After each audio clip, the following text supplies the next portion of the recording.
आदित्य राज दिल्ली से। महाराज जी, आपके चरणों में दंडवत प्रणाम। महाराज जी, मैं विगत 3 वर्षों से एक एग्जाम की तैयारी कर रहा हूँ, लेकिन मेरा मन विचलित रहता है और मैं कभी भी नियमित अपना संपूर्ण ध्यान केंद्रित नहीं कर पाता। हाँ भैया, देखो, मन को लेकर के नहीं चलते।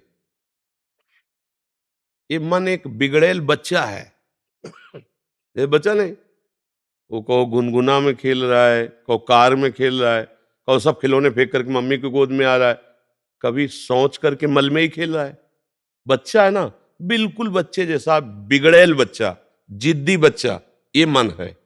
इसको फुसला के डांट के एक लक्ष्य पे लगाया जाता है। अब इस पे चलो कि ये जैसा कहे वैसा चले। आज तक कोई भी इसके कहने से सतमार्ग में नहीं चल पाया। ये बहुत बेईमान है, बहुत ही छलिया है। ये ऐसा छल कर देगा कि आपको सिद्ध बना देगा, काम हो गया, और दूसरे मिनट में वहां खड़ा कर देगा जहां बहुत दूर हो परमार्थ से। तब लगेगा ये क्या है, मैं तो समझ रहा था मेरा काम बन गया, काम पहुंचा दिया। इसलिए मन के अनुसार नहीं चलते, मनमुखी नहीं, गुरुमुखी चलते हैं। संतों की आज्ञा, गुरुजनों की आज्ञा पर मन को चलाते हैं, तब जाकर के लाभ प्राप्त होता है। मन के अनुसार चलने से नहीं हो। मन का तो बहुत विचित्र खेल है, सबको रोना पड़ता है, ये इतना विचित्र है, बहुत ही, मतलब हार करके, मतलब आप लोग तो अभी जीतने का प्रयास ही नहीं कर रहे। जो जीतने का प्रयास करते हैं वो कई बार इसको घुटने पे लाते हैं, फिर वो चित्त फेंक देता है, फिर वो हार करके सोचते प्रभु मैं हार गया, आप तो कुछ करो। हर जुक्ति लगा के हार गया। 10 वर्ष ठीक चलेगा, 10 वर्ष, और 10 मिनट में 10 वर्ष की कमाई पे आग लगा देगा, 10 मिनट में। इतना बड़ा शैतान बच्चा है, इसलिए बहुत सबल। और अच्छा, इसको छोड़ नहीं सकते, जा, मतलब नहीं रखते, जी नहीं पाओगे। वो एक ऐसा अपना अंग है जिससे हम अलग भी नहीं हो सकते और जिससे हम मिल भी नहीं सकते। अगर हम मिले तो नाश कर देगा, अलग हुए तो जला के राख कर देगा। देखो ना, मन से अलग होके मन ऐसी मार देगा कि लगेगा कि भगवान और सब गुरु एक तरफ। पहले भैया तू बता तुझे चाहिए क्या, सब इसी में तो फंसे। आज हमें घुमाओ, चलो भैया घूमो। आज हमें दिखाओ, चलो भैया देखो। आज हमें ये भुगाओ, तो चाहे पैसा लगे चाहे जूता चले। नहीं, लोग जानते हैं ना, ये अगर काम किया तो हमारे डंडा भी चलेंगे, अपमान भी होगा, जेल भी मिलेगी। लेकिन मन ने कह दिया कि हमको ये देव, तो उस लाडले बच्चे के लिए उसके लिए चल दिया, वो पूरी जेल जिंदगी भर होगा। बहुत विचित्र है ये मन। इसलिए इसको संभालने के लिए मन को गुरु, किसी भी संत को, किसी भी शास्त्र को एक अपना गुरु मान लो और उसके अनुसार चलो तो ठीक हो जाएगा। और नाम जप के बिना मन को रोकने की ताकत नहीं पा सकता कोई, ये असली बात समझ लो। नाम जप ही तुम्हें वो बल देगा जिससे तुम मन को देख सकते हो, मन को डांट सकते हो, मन को रोक सकते हो। अगर भजन नहीं है तो इतना बड़ा शैतान है, मतलब इसकी तो व्याख्या नहीं की जा सकती। बहुत गंदी बात है मन को अपना मान लेना। इसको सुधारने के लिए इससे ऐसे रहना पड़ेगा जैसे चतुर दुश्मन पर घर में रहता है, निकाल सकते नहीं, व्यवहार बना सकते नहीं, अब कैसे जियोगे। ये कला आती है संतों से, युक्ति से मुक्ति, कि ये इसको निकाल सकते नहीं, तुम, तुम्हारी सामर्थ्य नहीं, और इसे सपोर्ट किया तुम मारे जाओगे। अब बोलो क्या करो, ऐसे ही सब फंसे हैं। सपोर्टे में तो फंसे, जितने अस्पताल भरे, जितनी जेलें भरी है, मन के सपोर्ट में ही भरी है। अस्पताल, रोग हुए तो मन का सपोर्ट किया, पाप बना, आप कर्म भोगना पड़ रहा है।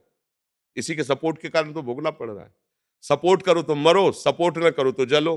रात दिन जलाएगा, डिप्रेशन में पहुंचा दे। ये बहुत बड़ा फंसाव है। गुरु की कृपा से जिसने मन पर लगाम लगा दी, जीत गया, जीत गया, बस ये बात है।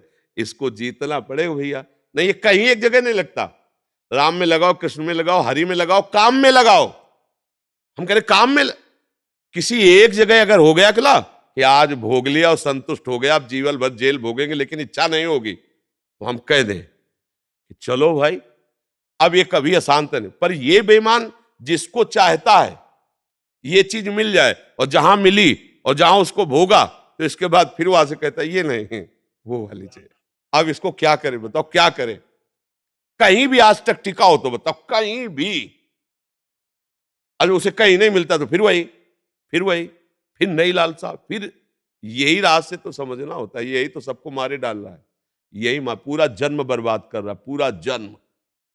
सारा खेल इसी नेता का है। मन नेता है ना इंद्रियों का, सारा खेल वही किया।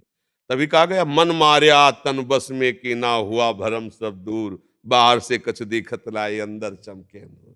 आपो त्याग जगत में बैठे नहीं किसी से काम, उनमें तो कछ अंतर ना संत कहो चाहे राम।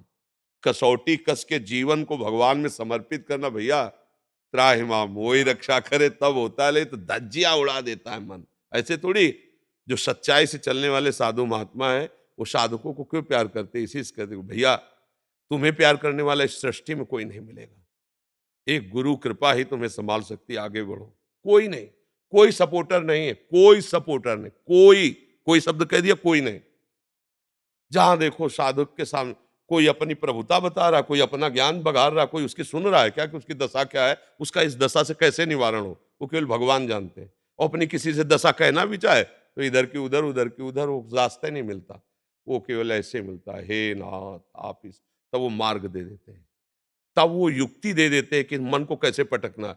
और जहां युक्ति मिली निहाल हो गया, आप आओ गुरु मेहरबान, चेला पहलवान आओ टांग पे चढ़ा के दुबिया पछाड़ मारा, छा चित्त मन गिरा, अब आनंद में मगन।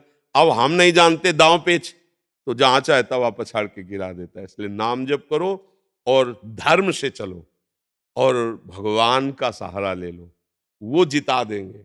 वो मूर्ख से वेद पढ़वा दे, मूर्ख जो ककारा नहीं बोलना चाहता वो वेद पढ़ ले, भगवान की सामर्थ्य उनकी। मूकम करोति वाचालम पंगुम लंघयते गिरिम, लंगड़े से पहाड़ फंदवा दे। यत कृपातम हम बंदे परमानंद माधव, भगवान का आश्रय और नाम जप ये सब ठीक कर देगा, कोई कहीं भी हो। नहीं तो मन देखो प्रवचन करने से नहीं शांत होगा, प्रवचन सुनने से नहीं शांत होगा, दान पुण्य से नहीं शांत होगा। बहुत चतुर है, मंदिर में दर्शन करते हुए गलत सोच लेगा, भगवान को फूल चढ़ाते हुए वही गलत सोच। ये छोटा मोटा थोड़ी है मन, ये भगवान को भी गलत साबित कर सकता है, मन भगवान को भी गलत साबित कर सकता है।